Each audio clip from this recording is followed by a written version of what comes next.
우리 주 예수 그리스도로부터 오는 은혜와 평강이 이 자리에 계신 여러분과 함께 하시길 주님의 이름으로 축원합니다. 켰는데요. 네.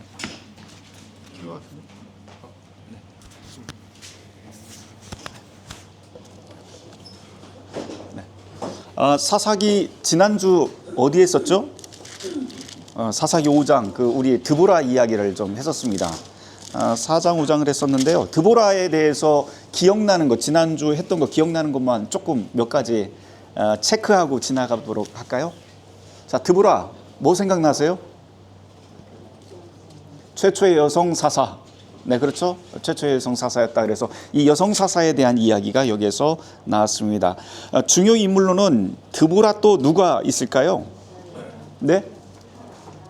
바락, 야엘, 이런 정도 여러분들이 기억하시면 될 것 같습니다. 자, 오늘 이야기 계속 해보도록 할까요? 오늘은 지난주에 말씀드린 대로 기드온이라고 하는 사사에 대한 이야기를 사사기 6장, 7장, 8장에 걸쳐서 3장을 같이 공부를 좀 해보려고 합니다. 보통 기드온 하면은 여러분들이 제일 먼저 생각나는 게 뭐부터 생각나세요?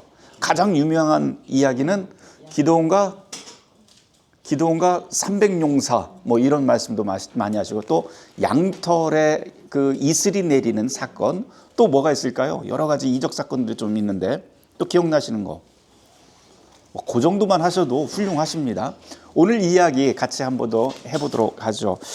오늘 전체 이야기는 기드온이라고 하는 사사에 대해서 이야기를 할 텐데요. 사사기에서 계속해서 반복되는 패턴들이 있었어요. 이스라엘 백성들이 범죄하면 억압받고, 가나안 백성들한테 억압을 받고, 그 다음에 회개하면 하나님께서 사사를 보내주셔서 다시 평안을 찾게 하는 그러한 반복적인 패턴이 있었는데, 오늘 여기에서도 첫 시작이 그렇게 시작을 합니다. 전체 이야기에서 기드온은 굉장히 훌륭한 지도자입니다. 사실은 훌륭한 지도자이지만 원래 태생 자체가 훌륭한 사람은 아니고요. 굉장히 겁쟁이기도 하고 소시민적인 아주 평범한 사람을 하나님께서 들어서 미디안과 함께 싸울 수 있도록 주님께서 준비를 하시고 승리를 쟁취하게 하십니다. 간간히 읽다 보면 좀 잔인한 이야기도 좀 있고요. 그런데 이 기드온에서 저는 기드온을 다 읽어보시면 알겠지만 맨 마지막 8장이 저는 굉장히 중요하다고 생각을 합니다. 왜 중요하냐? 기드온 사사들에 대한 이야기를 늘 할 적에 사사들은 하나님 앞에 세워진 지도자이고, 또 그러한 카리스마를 가지고 있고 승리를 이끌어내는 아주 위대한 영웅처럼 생각을 하지만, 사사기에서 정말 중요하게 이야기하고 싶은 것은 사사 자체가 아니고 누구예요? 하나님 자신이 일하신다, 하나님께서 승리를 가져오신다라고 하는 말씀이 가장 큰 메시지라고 할 수가 있습니다. 특별히 이 기드온의 이야기에서 이것이 더욱더 드러나는데, 맨 마지막 이야기를 보면 이 기드온이라고 하는 이 위대한 지도자가 어떻게 몰락하는지에 대한 이야기도 여기에 아주 자세하게, 그래서 저는 이 기드온의 이야기가, 이 기드온 사사의 이야기는 어떤 면에서 보면 참 비극적인 이야기다 라고 그렇게 읽힐 수가 있을 것 같습니다. 맨 마지막에 아주 짧게 나오는 것 같지만 사실은 그 여운이 굉장히 강렬한 것 같아요. 오늘 그 이야기 전체를 함께 나눠보도록 하겠습니다. 6장부터 함께 보도록 하죠. 6장 1절부터 6절까지 말씀 우리 같이 읽어보도록 하겠습니다. 같이 읽습니다. 이스라엘 자손이 또 여호와의 목전에 악을 행하였으므로 여호와께서 7년 동안 그들을 미디안의 손에 넘겨주시니 미디안의 손이 이스라엘을 이긴지라. 이스라엘 자손이 미디안으로 말미암아 산에서 웅덩이와 굴과 산성을 자기들을 위하여 만들었으며, 이스라엘이 파종할 때면 미디안과 아말렉과 동방 사람들이 치러 올라와서 진을 치고 가사에 이르도록 토지소산을 멸하여 이스라엘 가운데 먹을 것을 남겨두지 아니하며 양이나 소나 나귀도 남기지 아니하니, 이는 그들이 그들의 짐승과 장막을 가지고 올라와 메뚜기 떼같이 많이 들어오니 그 사람과 낙타가 무수함이라. 그들이 그 땅에 들어와 멸하려 하니 이스라엘이 미디안으로 말미암아 궁핍함이 심한지라. 이에 이스라엘 자손이 여호와께 부르짖었더라. 맨 처음에 시작할 때는 이렇게 1절 시작하죠. 또 여호와의 목전에 악을 행하였다. 그래서 7년 동안 미디안의 손에 넘겼다. 미디안이 7년 동안 통치했다 또는 압제했다라고 하는 말이고요. 여기서는 단순히 미디안뿐만 아니고 아말렉이라고 하는 부족도 나오고 또 연합체인 동방 사람들, 그러니까 미디안, 아말렉, 동방 사람들의 연합체가 이스라엘 백성들을 아주 못 살게 구는 7년 동안 못 살게 구는 그런 장면이 나옵니다. 어느 정도 못 살게 구냐면 여기에 보면 2절 말씀에 이스라엘 자손이 산에서 웅덩이와 굴과 산성을 자기들을 위하여 만들었다라고 하는 표현은 무슨 말이에요? 그 숨어 들어가서 살 수밖에 없었다는 거예요.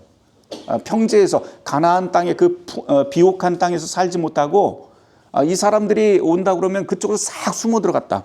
그런데 그냥 숨어 들어갔어도 이 미디안 사람들이 와서 먹을 것을 남겨두지 않고 양이나 소나 나귀도 남기지 않고 싹 가져갔다는 거예요. 다 빼앗아 갔다. 그래서 궁핍함이 6절 말씀에 보면 미디안으로 말미암아 궁핍함이 심해지니까 이때 비로소 이스라엘 사람들이 여호와께 부르짖기 시작을 합니다. 7절부터 10절 말씀 다시 또 읽어보도록 합니다. 시작. 미디안으로 말미암아 여호와께 부르짖었으므로 여호와께서 이스라엘 자손에게 한 선지자를 보내시니 그가 그들에게 이르되 여호와께서 이같이 말씀하시기를 이스라엘의 하나님 내가 너희를 애굽에서 인도하여 내며 너희를 그 종되었던 집에서 나오게 하며 애굽 사람의 손과 너희를 학대하는 모든 자의 손에서 너희를 건져내고 그들을 너희 앞에 쫓아내고 그 땅을 너희에게 주었으며 내가 또 너희에게 이르기를 나는 너희의 하나님 여호와니 너희가 거주하는 아모리 사람의 땅의 신들을 두려워하지 말라 하였으나 너희가 내 목소리를 듣지 아니하였느라 하셨다 하니라. 여기 보면 사사 이전에 어떤 한 선지자를 보내요. 누구인지는 잘 모르겠어요. 누구인지는 모르겠지만 하나님께서 이런 방식으로 익명의 사람들을, 익명의 선지자들을 보내서 경고를 해 주십니다. 그러면서 하는 이야기는 사실 이 선지자가 했던 말 8절부터 10절까지 말씀은 어떤 면에서 보면은요 이미 이스라엘 백성들 계속했던 이야기예요. 요거를 보면 제일 먼저 연상이 되는 게 무슨 말씀이 연상이 되냐면 출애굽기 20장에 보면 이스라엘 백성들이 광야에 나갔을 때 시내산에 올라가게 됩니다. 시내산에서 하나님께서 계명을 주시는데요. 두 개의 돌판을 주시는데 그 두 개의 돌판의 첫 계명이 바로 이 말씀이에요. 우리 함께 찾아서 보도록 할까요? 출애굽기 20장 한번 찾아서 보도록 하겠습니다.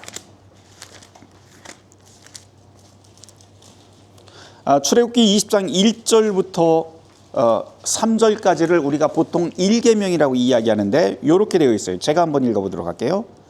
하나님이 이 모든 말씀으로 말씀하여 이르시되 나는 너를 애굽 땅 종되었던 집에서 인도하여 낸 내 하나님 여호와니라. 너는 나 외에는 다른 신들을 내게 두지 말라. 이 말씀이 사사기에서는 어떻게 표현이 되면 조금 더 풀어져서요. 8절 말씀에 이스라엘의 하나님 내가 너희를 애굽에서 인도하여 내며 너희를 그 종되었던 집에서 나오게 하며 요거하고 똑같잖아요. 그렇죠? 나는 종되었던 집 애굽에서 너희를 인도하여 낸 너의 하나님 여호와다라고 하는 말씀이 십계명의 맨 위에 나오네. 맨 처음에 나오는데 그거하고 똑같이 말씀을 또 합니다. 이 선지자가. 어떤 면에서 보면 이 선지자는 특정한 사람을 이야기하는 것 같지 않아요. 갑자기 튀어나온 사람이 아니고 이스라엘 사람들이 패악할 때마다 악을 행할 때마다 나와서 외쳤던 그런 선지자들, 경건한 사람들, 이런 사람일 수도 있겠다 그런 생각이 듭니다. 그런 다음에 이 이야기가 9절에서 10절까지 전체 이야기는 딱 하나예요. 다른 신들을 두려워하지 말라. 다른 신들을 두려워하지 말라. 1계명의 이야기죠. 그런 다음에 11절 말씀 함께 제가 보도록 하겠습니다. 11절 말씀부터 제가 한번 읽어볼게요. 여호와의 사자가 아비에셀 사람 요아스에게 속한 오브라에 이르러 상수리 나무 아래에 앉으니라. 하나님의 천사가 상수리 나무 아래에 앉으면 상수리 나무는 배움의 장소이고 쉼의 장소라고 말씀을 드렸어요. 여기에서 마침 요아스의 아들 기드온이 미디안 사람에게 알리지 아니하려고, 무슨 뜻이냐면 미디안 사람에게 걸리지 아니하려고 이런 뜻이에요. 걸리지 아니하려고 밀을 포도주 틀에서 타작하고 있었다. 포도주 틀에서는 뭐를 해야 돼요? 포도주를 짜내야 되는데 몰래 지금 밀을 거기서 타작하고 있습니다. 우리가 그냥 이 문화나 이런 배경을 잘 모르면 포도주 틀을 단순히 그냥 식당에 있는 어떤 틀 같은 거를 생각을 할 텐데, 이스라엘의 포도주 틀은 그런 틀이 아니고요. 마을 외곽에다가 아주 공공장소에다가 터놓은 장소에다가 개방된 장소예요. 거기에 언덕바지처럼 이렇게 뭐라고 할까요? 돌을 이렇게 쌓아놓고 위에서는 사람들이 함께 공동 작업하면서 막 밟고, 그 다음에 거기서 쭈루루 내리는 포도즙이 밑으로 이렇게 내려오는 하나의 어떤 공간을 만들어 놓은 것을 포도주 틀이라고 그렇게 이야기를 합니다. 어떤 면에서 보면 이 포도주 틀은 사실 지금 포도주 수확하는 설이 아니기 때문에 이곳에 사람들이 있을 이유가 없어요. 이곳에 있을 이유도 없고 또 이곳은 비어 있는 상태입니다. 그런데 지금 기드온이 먹고 너무 궁핍해요, 자기 삶이. 그런데 이거 뺏기고 싶지는 않습니다. 이 미디안 사람들이 와서. 그래서 몰래 거기에 가서 지금 그 밀을 포도주 틀 안에 들어가서 몰래 타작하고 있는 그런 모습을 보여줍니다. 12절 말씀, 여호와의 사자가 기드온에게 나타나 이르되 큰 용사여. 아니 지금 숨어서 지금 몰래 먹을 것 지금 그 밀타작하고 있는 사람한테 와서 하나님의 천사가 이야기하기를 첫 마디가 뭐냐면 큰 용사. 여기서 큰 용사라고 하는 것은 다른 말로 하면 힘센 용사여라고 하는 뜻입니다. 다시 말해서 숨을 필요가 없는 사람이 지금 거기에 숨어 있는 거죠, 천사가 보기에는. 근데 이 기드온이 자기 자신을 볼 땐 너무나도 비루하고 너무나도 초라합니다. 근데 하나님이 보시는 눈은 완전히 다른 것을 보여줘요. 큰 용사요. 그 다음 계속 한번 제가 읽어볼게요. 여호와께서 너와 함께 계시도다. 다시 말해서 기드온은 이제껏 자기 자신의 모습만을 보았는데, 하나님의 천사는 하나님께서 기드온과 함께하는 모습을 보고 네가 참으로 힘센 용사다라고 그렇게 선언해 주십니다. 13절 말씀, 기드온이 그에게 대답하되 오 나의 주여, 여호와께서 우리와 함께 계시면 어찌하여 이 모든 일이 우리에게 일어났나이까. 여기서부터 무슨 말이냐면요, 약간 비꼬는 말이에요. 사실 하나님의 천사한테 무슨 이야기냐면, 아니 그렇게 말씀하지 마세요. 하나님이 진짜 우리하고 함께 계셨으면 솔직히 이런 말 일어났겠어요? 이런 일 일어났겠어요? 그런 이야기예요. 우리 조상들이 일찍이 우리에게 이르기를 여호와께서 우리를 애굽에서 올라오게 하신 것이 아닙니까? 한 그 모든 이적은 도대체 지금 어디 있나요? 하나님이 우리 백성과 함께하면서 그 이루었던 많은 기적들이 있는데 지금 그런 기적 하나도 없잖아요. 하나님이 어디 있어요? 그러면서 천사에게 지금 되묻는 장면입니다. 그러면서 하는 이야기가 하나님이 우리를 버렸습니다. 기적도 없고 지금 이렇게 핍박당하고 압제당한 걸 보니 하나님이 우리를 버렸습니다. 그래서 우리가 미디안의 손에 지금 넘겨져서 이 생고생을 하고 있는 것 아닙니까? 라고 지금 13절에 기드온이 이야기를 합니다. 14절 말씀, 여호와께서 그를 향하여 이르시되 너는 가서 너의 힘으로 이스라엘을 미디안의 손에서 구원하라.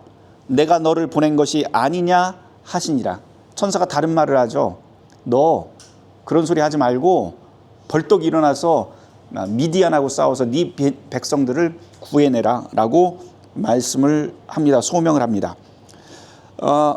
15절, 그러나 기드온이 그에게 대답하되 오 주여, 내가 무엇으로 이스라엘을 구원하리이까? 보소서, 나의 집은 므낫세 중에서 가장 약하고 나는 내 아버지 집에서 가장 작은 자니이다.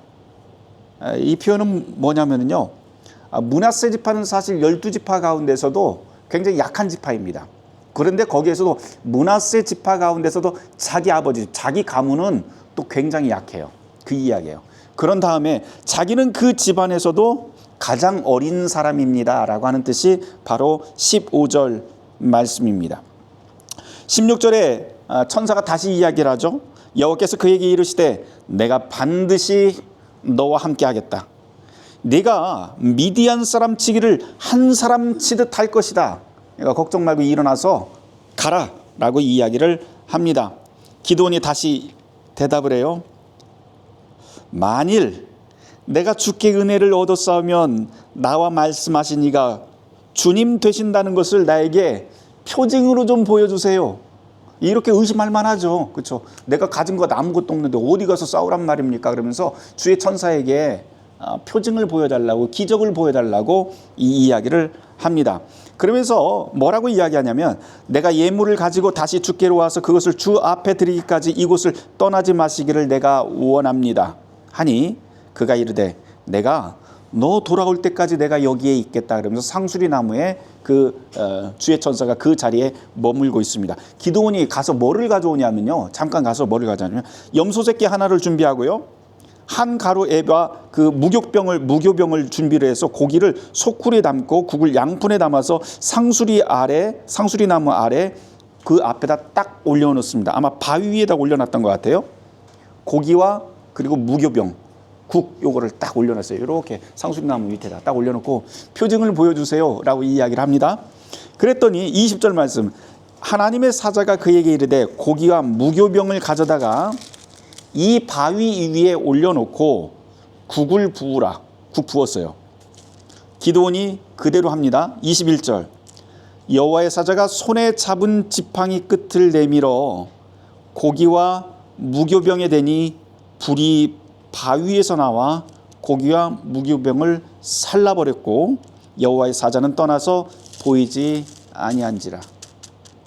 다시 말해서 그 가져온 음식을 불로 확 살라버린 거예요. 그러니까 자기가 준비한 것뿐만 아니고 하나님께서 이 불로 함께 하신다라고 하는 것을 보여준다. 요거 보면은 또 출애굽기에 여러 가지 기적 중에 불기둥도 우리가 좀 생각을 해볼 수 있을 것 같아요. 그래서 하나님께서 이스라엘 백성을 광야 한가운데서도 구름기둥과 불기둥으로 인도하셨는데 바로 내가 똑같이 너와 함께 하겠다라고 하는 것도 여기에서 암시가 됩니다. 22절 말씀, 이 정도 되면은 좀 하나님이 나와 함께 계시는구나 이렇게 좀 강력하게 속에서 용기도 솟아나고 그래야 될 것 같은데 전혀 그렇지 않아요. 기드온의 반응은 보면 뭐라고 하냐면 여호와의 사자인 줄 알아봤어요. 그런데 뭐라고 하냐면 아이고 슬프도소이다. 이게 무슨 말이냐, 망했습니다 이 뜻이에요. 망했어요. 하필이면 왜 나입니까? 라고 하는 뜻이에요. 하필이면 왜 나입니까? 내가 여호와의 사자를 대면해 보았는데 이제 나는 망했습니다. 나는 죽을 것 같습니다 라고 해요. 왜냐하면 하나님을 대면하는 자는, 이스라엘 사람들의 생각에 하나님을 대면하는 자는 죽는다라고 하는 관념들이 있었어요. 그래서 모세도 그렇고, 모세도 처음에 그 떨기나무 거기에 갔을 적에도 그랬고요, 엘리야라든지 이런 선지자들이 하나님의 얼굴을 보는 것을 굉장히 두려워하고 했던 모습들을 여러분들이 기억하시면 될 것 같습니다. 여기에서 이 사사도 역시, 기드온도 역시 내가 하나님을 그 상수리 나무 밑에서 보았는데 나는 이제 죽게 되었군요 라고 이야기를 합니다. 그래서 23절 말씀에서 여호와께서 그에게 이르시되, 여호와의 사자죠, 여호와의 사자가 그에게 이르되 안심하라, 두려워하지 말라, 죽지 않는다. 24절, 기드온이 여호와를 위하여 거기에 제단을 쌓고 그것을 여호와 샬롬이라 하였더라. 샬롬이라고 하는 뜻은 전쟁이 없는 상태, 평안, 위로 이런 뜻입니다. 그래서 내가 죽을 것 같았었는데 하나님을 만나고 하나님의 말씀을 듣고 이 자리에서 내가 평안을 얻었다라고 하는 그런 뜻이 됩니다. 25절 말씀 함께 보도록 하죠. 25절부터 27절 말씀 같이 읽어보도록 하죠. 시작. 그날 밤에 여호와께서 기드온에게 이르시되 내 아버지에게 있는 숫소 곧 7년 된 둘째 숫소를 끌고 오고 내 아버지에게 있는 바알의 제단을 헐며 그 곁에 아세라 상을 찍고 또 이 산성 꼭대기에 내 하나님 여호와를 위하여 규례대로 한 제단을 쌓고 그 둘째 숫소를 잡아 내가 찍은 아세라 나무로 번제를 드릴지니라 하시니라. 이에 기드온이 종 10사람을 데리고 여호와께서 그에게 말씀하신 대로 행하되 그의 아버지의 가문과 그 성읍 사람들을 두려워함으로 그 일을 감히 낮에 행하지 못하고 밤에 행하니라. 그날 밤에 이제 기드온이요, 소를 데리고 그 바알 신상과 아세라 신상이, 아세라 목상이 있는, 바알과 아세라는 풍요와 다산의 신이잖아요. 그래서 가나안 사람들이 섬기던 신인데 가장 큰 문제는 뭐냐면 이스라엘 사람들이 자기네 하나님을 믿는다고 하면서 바알과 아세라도 같이 혼용해서 섬겼다는 거예요. 그래서 그 안에 있는 신상, 이스라엘 사람들 안에 있는 그 신상 앞에 가서 신전에서 가서 요거를 부셔버립니다. 근데 그냥 부셔버리는 게 아니고 낮에 가기에는 좀 그러니까 밤에 가요. 밤에 갈 적에 소가 여기 25절에 보면 조금 애매한 구절이 있는데 25절에 보면 내 아버지에게 있는 숫소 곧 7년 된 둘째 숫소를 끌어와라 라고 하는 구절이에요. 이 구절을 놓고 이게 번역이 굉장히 애매해서 어떤 성경에서는 어린 소가 한 마리 있고 그 다음에 두 번째 숫소가 7년 된 7살짜리 숫소가 있다 이렇게 번역한 성경들도 있습니다.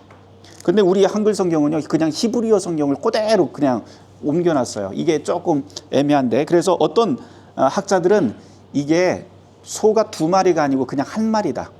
한 마리인데 특별히 둘째 숫소라고 한 이유는 그 안에서 기르던 소 중에 성별된 소, 그러니까 두 번째 제사 드리기 위해서 쓰기 위해서 성별된 소가 있는데 그 중에 두 번째 소를 말하는 것이다 라고 이야기를 설명을 하곤 합니다. 어찌됐든 상관없어요. 그냥 소 데리고 갔다 이 정도로만 여러분들이 생각을 하시면 됩니다. 이 소를 데리고 가서 바알 제단을 헐어버립니다.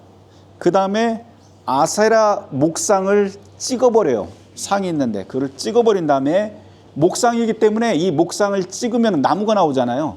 그 나무로 거기를 다 태워버립니다.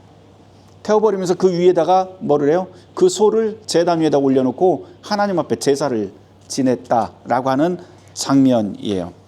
28절 제가 한번 읽어볼게요. 그 성읍 사람들이 아침에 일찍 일어나 본즉 바알의 제단이 파괴되었으며 그 곁에 아셀의 목상이 찍혔고 새로 쌓은 제단 위에 그 둘째 숫소를 드렸는지라. 그러니까 그 제단을 새로 쌓고 거기에서 아셀의 목상을 찍은 그 나무로 불태워 갖고 그 제사를 하나님 앞에 드렸다는 거예요. 그러면서 서로 물어 이르되 이것이 누구의 소행인가? 당연히 이렇게 묻겠죠. 그들이 케어 물은 후에 이르되 요아스의 아들 기드온이 이렇게 했구나 라고 답을 합니다. 성읍 사람들이 요아스에게 이르되 네 아들 끌어내라. 그는 당연히 이제 죽게 될 것이니 이는 바알의 제단을 파괴하고 그 곁에 아세라 목상을 찍었기 때문이다 라고 합니다. 그러자 기드온의 아버지인 요아스가 뭐라고 이야기를 하냐면 아주 현명한 이야기를 해요. 자기를 둘러서 모든 사람들에게 이르되 너희가 바알을 위해서 싸우고 있느냐? 니네 바알 편이야? 라고 묻는 거예요. 이스라엘 사람들한테. 그 찍소리 못하는 거죠. 일단은 그렇게 이야기해요. 너희가 그러면은 바알 저기에서 그 바알 제단이 무너졌는데 바알을 다시 살려낼 수 있어? 라고 또 물어요. 다 안 되는 이야기잖아요. 그 다음 이야기가 뭐냐면은 그를 위하여 다투는 자는 아침까지 죽임을 당할 것이다. 여기에서 그는 누구예요? 네, 바알을 위해서 다투는 자는 아침까지 죽을 것이다. 바알이 정말 신이야. 그 다음 이야기가 뭐야?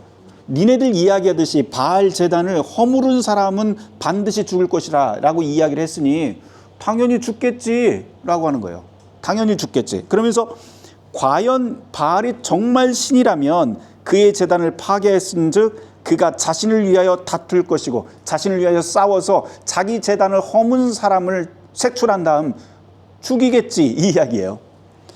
그런 다음에 32절 말씀 그 날에 기드온을 여룻바알이라 불렀으니 여룻바알이라는 뜻은 뭐냐면은 이는 그가 바알 제단을 파괴하였으므로 바알이 그와 더불어서 다툴 것임이라 하였더라. 그러니까 여룻바알 뜻은 바알과 싸우는 자라고 하는 뜻이에요. 그러니까 이 요아스는 나와서 무슨 이야기를 한 거냐면 진짜 바알이 신이라면 내 아들 죽이겠지. 근데 못 죽이잖아 그 이야기예요. 그래서 내 아들 이름을 뭐라고 하면 바알과 싸우는 사람이라고 하는 그런 이름을 붙여줍니다. 이스라엘 사람들이었기 때문에 뭐 당연히 자기네들이 바알을 섬기고는 있지만 하나님의 계명을 어기는 것을 다 알고 있잖아요. 이 사건을 통해서. 그러니까 이제 양심이 찔리기 시작하는 거죠. 33절 말씀입니다. 그때 미디안과 아말렉과 동방 사람들이 다 함께 모여 요단강을 건너와서 이스라엘 골짜기에 진을 치나 미디안과 아말렉 군대가 이제 쳐들어오기 시작을 합니다. 34절 여호와의 영이 기드온에게 임하시니 기드온이 나팔을 불며 아비에셀이 그의 뒤를 따라 부름을 받으니라. 기드온이 또 사자들을 온 므낫세에 두루 보내매 그들도 모여 그를 따르고 또 사자들은 아셀과 스불룬과 납달리에 보내매 그 무리들도 올라와 그를 영접하더라. 이제 기드온이 이제 싸우기 시작을 합니다. 그래서 각 지파, 스불룬 지파들이 납달리 뭐 이런 지파들, 아셀과 스불룬, 납달리 지파들이 함께 와서 이제 동맹을 하고 싸움을 시작한다라고 하는 말입니다. 36절 말씀. 기드온이 하나님께 여쭈되 주께서 이미 말씀하신 것 같이 내 손으로 이스라엘을 구원하시려거든. 전쟁 나가려고 이제 모았는데 또 이제 또 겁이 나요. 이거 내가 싸워서 이길 수는 있을까? 또 겁이 나니까 하나님께 기도하면서 나한테 이적을 한번 더 보여주십시오. 그러면서 뭐라고 이야기하냐면 37절. 내가 양털 한 뭉치를 타작마당에 두겠습니다. 타작마당에 이렇게 양털 뭉치 줄 테니까요. 이슬이 양털에만 묻혀 있고 주변 땅은 마르면 주께서 말씀하신 것처럼 내 손으로 이스라엘을 구원하고, 다시 말해서 싸워서 미디안과 싸워서 승리할 것이라고 내가 믿겠습니다라고 이야기를 해요. 그러니까 양털을 갖다 놓으면 밤새 하루 지난 다음에 양털에만 이슬이 맺히고 주변은 다 말라버리면 그런 걸로 내가 알겠습니다. 진짜 그렇게 했어요. 근데 그 다음에 또 그래요. 기드온이. 그래도 한 번만 더 표정을 보여줘. 반대로 합니다. 39절 말씀. 기드온이 또 하나님께 여쭈되 주여 열받지 마십시오. 주여 내게 노하지 마십시오. 내가 이번만 한 번만 더 말할게요. 구하옵나니 내게 이번만 양털로 시험 한 번만 더 하게 해주세요. 뭐라고요? 원하건대 양털만 마르고 그 주변 땅은 다 이슬 맺히게 한번 해주세요. 완전히 거꾸로 반대되는 이야기를 합니다. 그랬더니 40절 말씀에 그 밤에 하나님이 그대로 행하시니 곧 양털만 마르고 그 주변 땅에는 다 이슬이 있었더라 라고 이렇게 표현을 합니다. 기적이 일어나는데요. 이 양털 사건을 우리가 가만히 생각을 하면 양털이라고 하는 것은 이스라엘 백성들을 의미를 하고요. 이슬은 어떤 면에서 보면 하나님의 은혜를 또 우리가 상징을 할 수가 있습니다. 그것 말고도 그런 하나하나의 개별적인 요소의 상징을 우리가 이해하지 못한다 하더라도 한 가지 이 사건이 이 이스라엘 백성과 이 기드온에게 굉장히 중요한 의미였던 이유가 있어요. 그건 뭐냐면은 하나님께서 자연의 섭리를 손에 쥐고 있다라는 거예요. 다른 말로 하면 지금 미디안과 가나안 땅에 있는, 그리고 이스라엘 백성들이 이제까지 악을 행하면서 혼용하면서 섬기고 있었던 신은 누구예요? 바알과 아세라. 바알과 아세라가 하는 일은 뭐예요? 풍요와 다산이잖아요. 다시 말해서 자연 세계 안에서 움직이는 신이에요. 그런데 지금 양털 이슬 이 사건은 하나님이 이 모든 자연의 법칙을 뛰어넘으신다. 이 모든 것도 하나님의 손에 있다라고 하는 그런 의미가 있어요. 그래서 바로 이 기드온이 이제 거기서 확신을 얻고 이제 싸우기 시작합니다. 7장으로 넘어갑니다. 기드온과 그를 따르는 모든 백성이 일찍 일어나 하룻샘 곁에 진을 쳤고 미디안 진영은 그들의 북쪽이요 모레산 앞 골짜기에 있더라. 2절 말씀. 여호와께서 기드온에게 이르시되, 야, 지금 싸우러 갔는데 사람이 너무 많다? 그래요. 군인이 너무 몇 명이에요? 지금 32,000명이에요. 전체를 보면 쭉 읽어보시면 그 32,000명인데 하나님 보시기에 이게 너무 많아요. 그래서 떠나보내라고 그래요. 그래서 거기서 22,000명을 떠나보내고 10,000명이 남게 됩니다. 근데 10,000명도 하나님이 보시기에 이게 너무 많은 거예요. 그래서 이번에는 산에서 내려간 다음에 웅덩이에 시내가 있는데 웅덩이 그 물 시냇물 시험을 하게 됩니다. 그거 한번 보도록 하죠. 4절 말씀 한번 읽어보도록 할게요. 여호와께서 또 기드온에게 이르시되, 백성이 아직도 많으니 그들을 인도하여 물가로 내려가서 거기서 내가 너를 위하여 그들을 시험하리라. 내가 누구를 가리켜 내게 이르기를 이 사람이 너와 함께 가리라 하면 그는 너와 함께 갈 것이다. 그러니까 이 시험을 통과한 사람들이 바로 마지막 군대로 가게 될 것이다 라고 이야기를 해요. 그러면서 5절 말씀. 이에 백성을 인도하여 물가에 내려가며 여호와께서 기드온에게 이르시되, 요거 한번 읽어보도록 할까요? 시작. 누구든지 개가 핥는 것 같이 혀로 물을 핥는 자들을 너는 따로 세우고 또 누구든지 무릎을 꿇고 마시는 자들도 그와 같이 하라 하시더라. 6절 말씀에 보면 이렇게 되어 있어요. 손으로 움켜 입에 대고 핥는 자의 수는 300명이요 그 위에 백성들은 다 무릎 꿇고 물을 마신 자. 지금 막 헐레벌떡 뛰어가서 물가에 만 명이 우르르 간 거예요. 마시지도 못하고 갈증이 엄청날 텐데 거기서 대부분의 사람들은 가자마자 물가를 보니까 그냥 퍽 엎드려서 막 물을 마시기 시작합니다. 막 마셔요. 이거 자연스러운 행동이잖아요. 근데 거기에 딱 300명은 물이 있는데도 거기서 막 고개를 쳐박고 이렇게 먹지 않고 딱 꼿꼿이 한 다음에 이렇게 마시는 거예요. 손으로 퍼서 이 전방을 주시하면서. 그래서 딱 300명만 데리고 갑니다. 이 300명은 어떤 사람일까요? 전투 준비가 돼 있는 사람들이에요. 말하자면. 그래서 경계태세가 지금 내가 하고 있는 일이 무엇이다 하는 것을 정확히 아는 사람들이에요. 전쟁 중이잖아요. 어디서 화살이 올지 어디서 군대가 올지 모르잖아요. 그렇기 때문에 자기가 군인이라고 하는 그 신분을 정확히 알고 있기 때문에 자기의 본분 그대로 언제 어디서나 경계태세를 늦추지 않는 이 300명이 바로 여기에서 최종적인 싸움에 나가게 되는 하나님이 선택한 사람이 됩니다. 이 본문이 그냥 단순히 군대 이야기로만 끝날 것은 아닌 것 같아요. 어떤 면에서 보면 우리는 각자의 소명들이 있잖아요. 각자의 일들이 있잖아요. 그 일들에 집중하는 사람들, 그 사람이야말로 하나님이 쓰시는 사람이다 라고 이야기를 할 수가 있습니다. 이전에 어떤 분이 저한테 그런 이야기를 하시더라고요. 성공하는 비결은 딱 하나래요. 성공하는 비결은 그냥 자기한테 주어진 본질에 집중하는 거 그거 하나다. 근데 요즘 보면은 가수들을 보면 가수나 탤런트들을 보면 가수를 하면서 노래에 집중을 해야 되는데 노래 대신에 외모나 춤이나 이런 거에 집중을 하는 사람, 거기에 모든 것을 다 거는 사람들이 있고 탤런트인데 연기는 하나도 못해요. 그런데 다 사람들 관계하고 홍보하고 이런 데 집중하는 사람, 이런 사람들이 있다는 거예요. 근데 진짜 중요한 거는 뭐예요? 탤런트면 연기를 잘해야 되고 가수는 노래를 잘해야 되는데 그게 안 된다는 거죠, 요즘. 근데 단순히 가수나 탤런트뿐이겠어요? 이거는 다 마찬가지예요. 우리가 살아가는 그 삶의 자리에서 굉장히 중요한 것, 본질이 무엇인지, 나에게 맡겨진 일이 무엇인지 정확하게 알고 거기에 집중하는 삶이 정말 복받은 삶, 축복받은 삶이다라고 할 수 있어요. 그러니까 환경이 안 좋더라도 자기 그 일에 최선을 다하면서 집중하고 살아가는 사람들은 주변 환경에 그리 신경 쓰지 않습니다. 내가 얼마만큼 성공하고 얼마만큼 잘 되고 이런 거 별로 신경 안 써요. 그냥 그것 자체로 나에게 주어진 일이 정말 하늘의 일이라고 생각을 하기 때문에 거기에 집중하면서 거기에서 행복을 찾아가고 기쁨을 찾아가고 위로를 찾아가게 됩니다.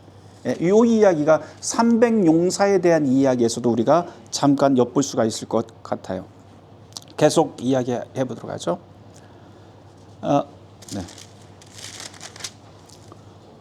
네, 8절입니다. 이에 백성이 양식과 나팔을 손에 든지라. 기드온이 이스라엘 모든 백성을 각각 그 장막으로 돌려보내고 그 300명은 머물게 하는데요. 미디안 진영은 그 아래 골짜기 가운데 있더라. 이제 300만만 딱 남았어요. 그런 다음에 이제 전쟁을 진짜 치르러 갑니다. 9절 말씀부터 보면 이 기드온이 용기가 있는 것 같으면서도 여전히 겁쟁이고 막 그래요. 9절 말씀에 이런 말이 있어요. 그 밤에 여호와께서 기드온에게 이르시되 일어나 진영으로 내려가라. 가서 싸우라는 거예요. 내가 그것을 네 손에 넘겨줬다. 이 미디안 군대를 네 손에다가 다 옮겨줬으니 그냥 싸우기만 하면 이긴다는 거예요. 하나님 말씀이. 근데 10절 말씀에 뭐라고 하냐면 만일 네가 내려가기를 두려워하거든. 너 진짜 겁나지?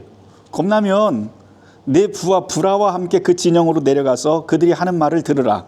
그 후에 내 손이 강해져서 그 진영으로 내려가리라. 그러니까 두 가지 옵션을 준 거예요. 그냥 일어나서 당장 일어나서 싸워도 네가 이길 것인데 혹여라도 네가 두려우면 네 부하랑 같이 가도 돼 라고 하는 말씀입니다. 12절 말씀, 11절 그들이 하는 말을 들으라. 그 후에 내가 그랬더니 기드온이 이에 그의 부하 브라와 함께 진영 근처로 내려갑니다. 다시 말해서 무슨 얘기예요? 여전히 겁난다라고 하는 이야기예요. 하나님의 말씀이 온전히 믿기가 조금 어려운 거예요. 여전히. 그래서 12절 말씀, 미디안과 아말렉과 동방의 모든 사람들이 이제 보니까 밤에 살짝 들어가서 이 진영을 보니까 군대가 엄청 많아요. 군인들이. 뭐라고 표현을 하냐면 메뚜기의 많은 수와 같고 골짜기에 누워있는데 밤에 그들의 낙타의 수가 많아서 해변의 모래처럼 보였다는 거예요. 그렇게 눈에 딱 보면 무슨 생각이 들까요? 아, 이거 싸우면서 될까? 라고 하는 그런 의심이 당연히 들겠지요. 그 다음 그렇게 의심하고 있는데 13절 말씀을 보면 13절 14절에 보면 이 미디안 군대 중에 어떤 병사들이 대화하는 것을 엿듣게 됩니다. 무슨 말을 하냐면 어떤 사람이 어떤 병사가 그의 친구한테 꿈 이야기를 시작을 합니다. 13절 말씀 이르기를 보라 내가 한 꿈을 꾸었는데 꿈에 보리떡 한 덩이가 미디안 진영으로 굴러 들어왔어. 보리떡은 가난한 사람들의 양식인데요. 특별히 이 가난한 사람들의 양식은 누구를 이야기하면 이스라엘 백성을 의미합니다. 이 보리떡이. 그래서 이스라엘 백성이 들어왔다는 거예요. 그래서 한 장막에 이르러 미디안 진영을 쳐서 무너뜨려 위쪽으로 엎어지니 그 장막이 쓰러지더라. 꿈에 그런 꿈을 꿨어. 그랬더니 그 옆에 있는 군사가 해몽을 해줍니다. 뭐라고 해몽을 하냐면 아 이거 다른 거 아니야. 그러면서 이스라엘 사람 요아스의 아들 기드온의 칼이라. 그거 기드온이 와서 칼 들고 이거를 싹 없애버리는 그 꿈이네. 그러면서 미디안과 그 모든 진영을 기드온의 손에 그 하나님이 넘겨주셨다는 그 꿈이네 라고 이야기를 합니다. 누가 이 이야기를 해요? 누가 꿨어요? 미디안 군인이 꿨고요. 그걸 해석해 준 사람도 미디안 군인이에요. 이 꿈 이야기가 삽시간에 퍼져나갔던 것 같아요.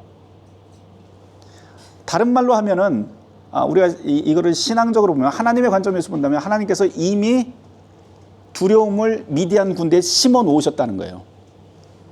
요거를 이 꿈 이야기를 듣고 몰래 잠입해 들어간 기드온과 이 불화가 힌트를 얻습니다. 아, 하나님이 벌써 이 일을 시작을 하셨구나.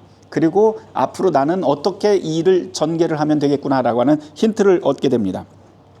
그러면서 해몽안을 이것을 다시 돌아와서 군대한테 이 이야기를 300명한테 300명을 100명, 100명, 100명으로 나누어서요. 각기 미디안 군대가 있는 사방으로 전진 배치시킵니다. 잠입하게 몰래 잠입하게 하는데요. 갈 때 뭐를 가지고 가냐면 횃불. 근데 저도 조금 이해가 안 가는 장면이 이 장면이에요. 횃불을 항아리 안에다가 싸서 갔대요. 빛이 안 새게. 그 다음에 칼을 들고 갑니다. 몰래 잠입을 해요. 300명이. 그런 다음에 기드온이 이때다 그러면은 다 항아리를 깨면서 횃불을 들고 뭐라고 외치냐면 여호와의 칼이다.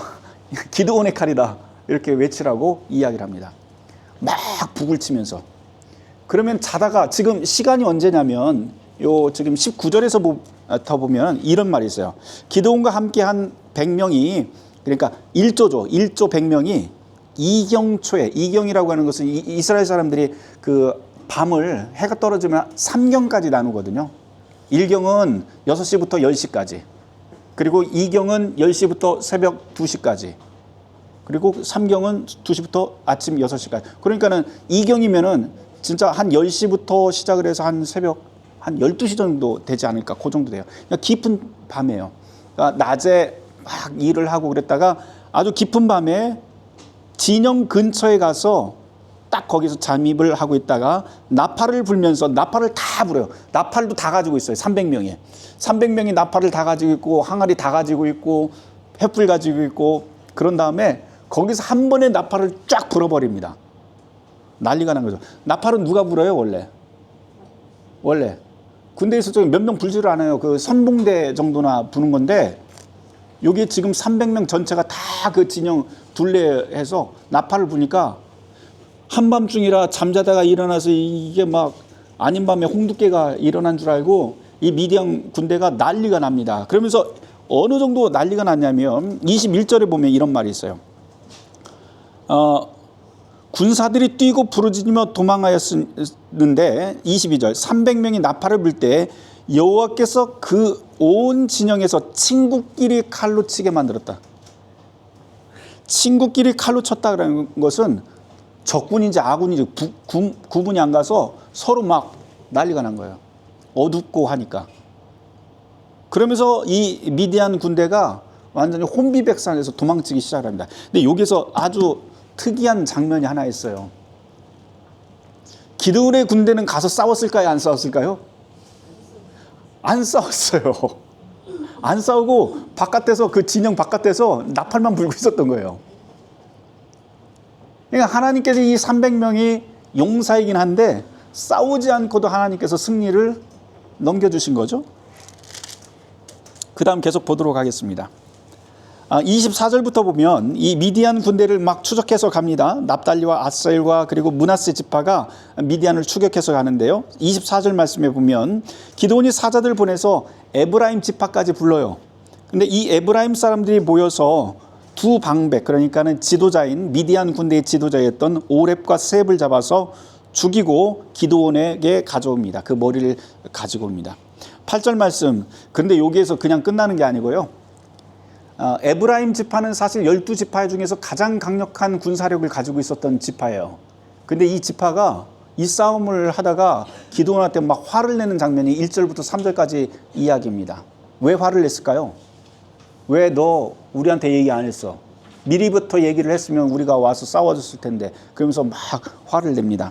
그러자 기드온이 굉장히 지혜롭게 외교적인 그 수사를 통해서 이 위기를 넘겨요. 뭐라고 하면 3절 말씀에 하나님이 미디안의 방백, 그러니까 미디안의 지도자인 오렙과 스앱을 너희 손에 넘겨주셨으니 내가 한 일이 어찌 능히 너희가 한 것과 비교되겠느냐. 나야 뭐 쪼무레기들 뭐 이렇게 한 정도인데 너희들은 지도자 2명을, 장군 2명을 잡았지 않느냐. 그러니까 니네들이 다 한 거다라고 하면서 이 사람들을 축혀 올립니다. 그래서 이제 노여움이 풀리게 되죠. 4절 말씀.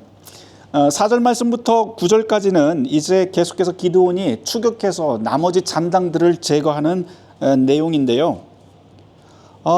잔당들을 제거하러 계속 추격을 하다가 한 가지 큰 사건이 하나 벌어져요. 뭐냐면 숫꽃과 브누엘이라고 하는 도시, 두 도시를 지나게 되는데 여기에서 이 숫꽃과 브누엘은 정확하게 어떤 지파인지는 정확하게 모르겠지만 아마도 이스라엘 지파와 굉장히 가까운 동맹 관계에 있었던 그런 그 부족이었을 가능성이 아주 높고요. 어떤 그 자료를 보니까 므낫세 지파 아니면 갓 지파의 그 혈연들이 여기에 가서 이방인과 같이 살던 그런 지파라고도 그 족속이라고도 그런 설명이 있습니다. 근데 뭐 성경에서는 정확하게 이야기를 하지 않기 때문에 다만 우리가 추측을 할 수 있는 것은 어느 정도 동맹 관계는 분명히 있었다.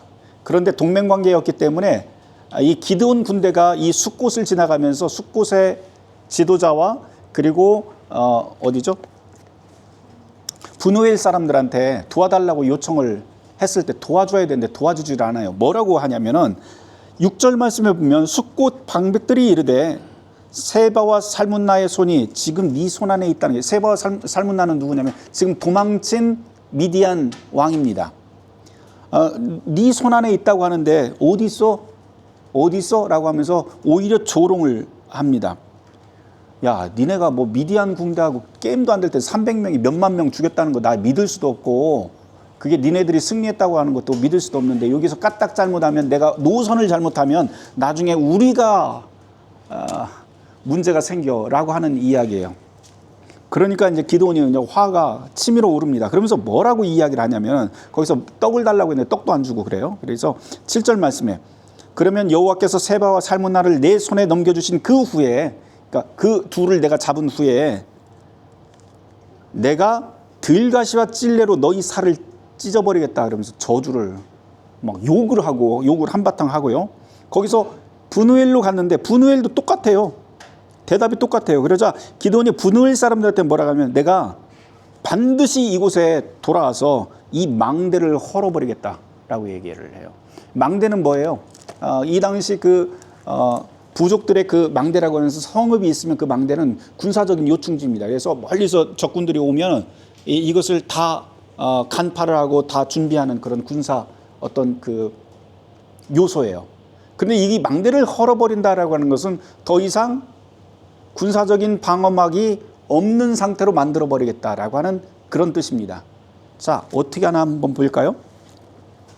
13절에서부터 보면 10절에서부터 보면 기드온이 진짜 이 두 세바와 살문나를 잡아옵니다. 그러면서 다시 이 두 도시로 들어와요. 두 도시로 오다가 14절에 보면 기드온이 헤레스 비탈 전장에서 돌아오다가 숫곳 사람 가운데 한 소년을 만나서 그를 잡아서 신문을 시작을 합니다. 그러면서 뭐라고 이야기를 하면 이 숫곳의 지도자와 장로들 77명이 어디 있는지 그것을 적어주게 돼요. 그것을 받아냅니다. 신문을 해서. 그런 다음에 그곳에 가서 이 성읍의 장로들 다 붙잡아 버립니다. 그런 다음 16절에 보면 들가시와 찔레로 숫곳 사람들을 징벌했다라고 이야기를 해요. 근데 들가시와 찔레는요, 사실 이걸로 징벌을 해도 사람 죽지는 않아요. 죽지는 않는데 어마어마한 고통이 계속.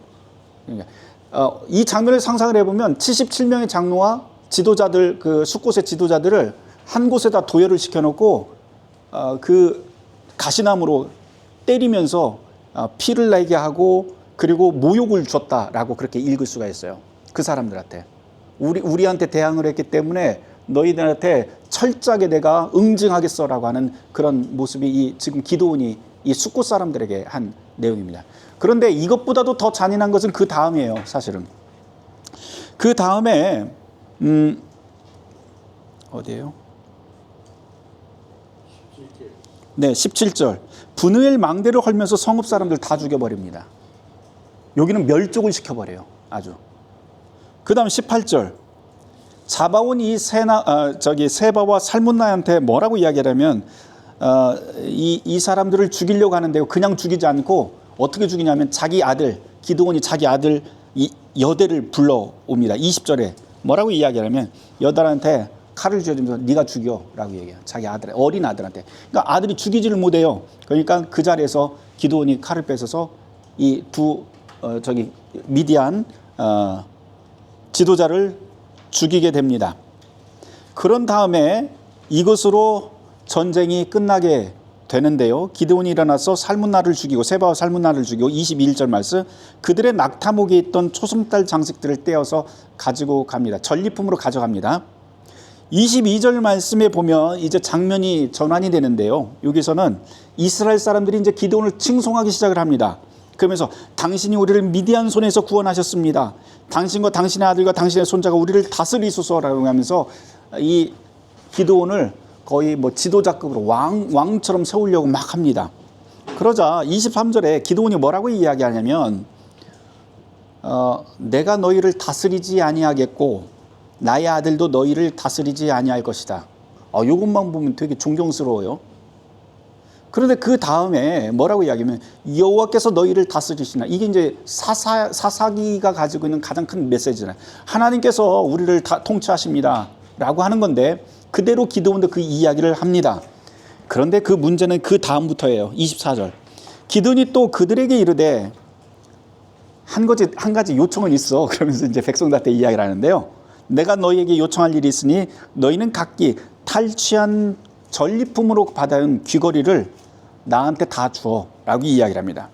그런 다음에 사람들이 다 그 귀걸이와 이런 것을 다 꺼내놓기 시작을 해요. 앞에다가 달라고 하니까 전쟁에서 이기게 한 장수잖아요. 이 기드온이 사사잖아요. 그러니까 그 감사한 마음에 그것을 다 내놓습니다. 그랬더니 이것이 금 귀걸이의 무게가 금 1700세겔이요라고 26절에 나와 있는데요. 1700세겔이 얼마나 될까 저도 궁금해하고 환산을 좀 해봤어요. 찾아서 환산을 해봤더니 이게 금 27kg이에요. 금 27kg이면 죄송합니다. 금 19.38kg. 19.38kg인데요. 1g에 지금 금 얼마죠? 어제 환산을 해봤더니 1g이 14만 원인가 그렇더라고요. 14만 원. 그래서 요거를 지금 돈으로 가격을 환산을 해보니까 전당포 가서 내가 바꿔봐야지 하고 이 19.38kg을 바꾸면 얼마가 나오냐면 얼마 나올까요? 27억이더라고요. 27억. 다시 말해서 그 자리에서 27억을 다 받아낸 거예요. 그런 다음에 이것으로 뭐를 하냐면 기드온이 에봇을 만들게 됩니다. 에봇은 제사장들이 입는 흉배예요. 제사장들이 입는 옷 위에다가 이렇게 흉배를 걸치는 건데요. 여기에다 보석을 다 박아갖고 그런 27억짜리 옷 하나를 만들게 됩니다. 사람들이 요거 보고 하나님을 찬송하고 해야 되는데 하나님을 찬송하는 게 아니고 이제 그 옷 자체가 이제 하나의 구경거리고 하나의 우상으로 만들어지게 됩니다. 그래서 27절 말씀에 26절부터 읽어볼게요. 기드온이 요청한 금귀걸이의 무게가 금 1700세겔이요. 그 이외에 또 초승달 장식들과 폐물과 미디안 왕들이 입었던 자색 의복, 또 그 이외에 그들의 낙타목에 둘렀던 사슬이 있더라. 기드온이 그 금으로 에봇 하나를 만들어 자기 성읍 오브라에 두었더니 온 이스라엘이 그것을 음란하게 위함으로, 음란하게 위했다라고 하는 것은 무슨 뜻이냐면 그 에봇 앞에 가서 기도하기 시작하는 거예요. 자기의 소원을 이해하게 하고 그 에봇을 보기만 해도 복을 받는 것으로 착각하면서 그렇게 살았다는 거예요. 음란하게 위함으로 그것이 기드온과 그의 집에 올무가 되니라. 미디안이 이스라엘 자손 앞에 복종하여 다시는 그 머리를 들지 못하였으므로 기드온이 사는 40년 동안은 그 땅에 평화가 찾아왔다라고 28절에 이야기를 합니다. 중요한 건 그 다음부터요. 기드온에 대한 사사기의 평가가 어떤가? 우리가 앞에 승리한 것만 따지면 영웅적인 사람으로, 영웅적인 사사로만 기억을 하겠지만 29절부터 이야기하고 있는 사사기가 평가하는 기드온은 이렇습니다. 요아스의 아들 여룻바알이 돌아가서 자기 집에 거주하였는데 기드온이 아내가 많음으로 그의 몸에서 낳은 아들이 70명이었다. 아내가 많았대요. 이스라엘 사람들이 이러면 안 되는데 거기다가 그 다음에 진짜 율법을 어기는 내용이 나오는데요. 세겜에 있는 그의 첩이 있대요. 세겜에. 이스라엘 사람들 첩 두면 안 돼요. 율법상. 첩이 있는데 그도 아들을 낳았대요. 그 이름이 아비멜렉. 다음 주에 우리가 이야기를 할 아주 끔찍한 자녀가 하나 등장을 하게 됩니다. 아비멜렉이다. 요아스의 아들 기드온이 나이가 많아 죽음에 아비에셀의 사람의 오브라에 있는 그의 아버지 요아스의 묘실에 장사되었다. 34절부터는 이제 이런 기드온 다음에 이스라엘이 어떻게 다시 변하게 되는지, 원점으로 돌아오는지 보여줘요. 기드온이 이미 죽음에 이스라엘 자손이 돌아서서 바알들을 따라가 음행하였고, 또 바알 브릿을 자기들의 신으로 삼고, 바알 브릿이라고 하는 뜻은요, 바알의 다른 이름이기도 한데 부족 간의 동맹의 신이라고 하는 뜻입니다. 동맹, 계약을 유지시키는 계약의 바알이라고 하는 뜻이에요. 다시 말해서 온전히 이스라엘 백성 한 명 또는 한 부족뿐만 아니고 다른 부족들과 연합돼서 그 계약을 지켜나가는 데 있어서 가장 중요한 게 바알이다라고 하는 그런 뜻이에요. 그러니까 바알을 앞에다 놓고 부족 간의 동맹을 유지했다, 그런 뜻으로도 읽을 수가 있습니다. 자기들의 신으로 삼고 34절 이스라엘 자손이 주위의 모든 원수들의 손에서 자기를 건져내신 여호와 자기의 하나님을 뭐라고 해요? 기억하지 아니하며, 또 여룻바알이라는 기드온이 이스라엘에 베푼 모든 은혜를 따라 그의 집을 후대하지도 아니하였다. 자, 기드온의 평가는 어떻습니까? 지금 기드온의 평가, 사사기에 나오는 기드온의 평가, 그리 후하지 않아요. 오히려 지도자가 어떻게 타락하는지 아주 극명하게 보여주는 하나의 모델이라고도 할 수가 있습니다. 처음에 하나님의 부름을 받았다 하더라도 하나님에 대한 그 신실함과 순수함이 계속 지속이 되지 않는다면 이렇게 된다라고 하는 것을 보여주는 거예요.